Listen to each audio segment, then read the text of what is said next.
Dans cette présentation, nous allons apprendre à compter comme des chimistes. Dans la vie quotidienne, il est très facile de compter des objets à notre échelle, comme des voitures ou des pâtes. Mais pour des entités très petites, comme des atomes ou des molécules, c'est impossible parce qu'elles sont bien trop nombreuses et bien trop petites. Les chimistes ont donc décidé de compter les atomes et les molécules, non pas un par un, mais par paquet.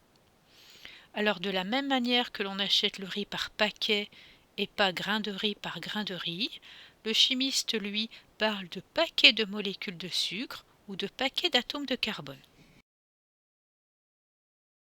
Dans le paquet du chimiste, il y a un nombre précis d'entités, qui est égal à 6,02 fois 10 exposant 23 entités. Et un paquet qui contient ce nombre d'entités, cela s'appelle une mole. A priori, on pourrait faire des paquets, donc des moles de n'importe quoi. Une moule de crayon, une moule de voiture, une moule de grain de riz et pourquoi pas une moule de grain de sable. Mais cette nouvelle unité, car la mole est une unité, ne s'applique bien qu'aux atomes et aux molécules. Parce qu'une mole, c'est-à-dire 6,02 fois 10 exposant 23 objets, c'est énorme.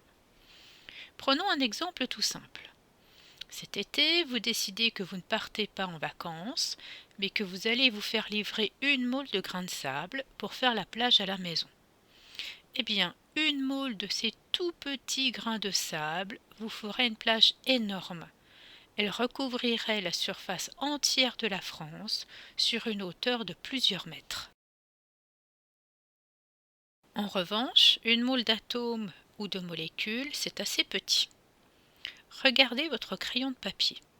Si vous avez 12 grammes de mine de crayon de papier devant vous, c'est-à-dire 12 grammes de carbone, vous avez une mole d'atomes de carbone, soit 6,02 fois 10 exposant 23 atomes de carbone.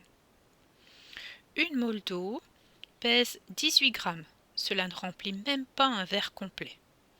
Et une mole de sucre correspond à 342 grammes de sucre.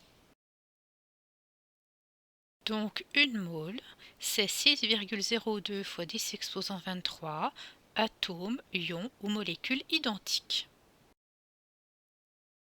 Finissons avec un peu de vocabulaire. La mole, de symbole mol, M-O-L, est l'unité de la grandeur qui s'appelle la quantité de matière. De la même manière que le mètre, de symbole M, est l'unité de la grandeur longueur. Donc, quand on veut obtenir une réponse en mol, la question à poser est quelle est la quantité de matière de la même manière que la question quelle est la longueur attend une réponse en mètres.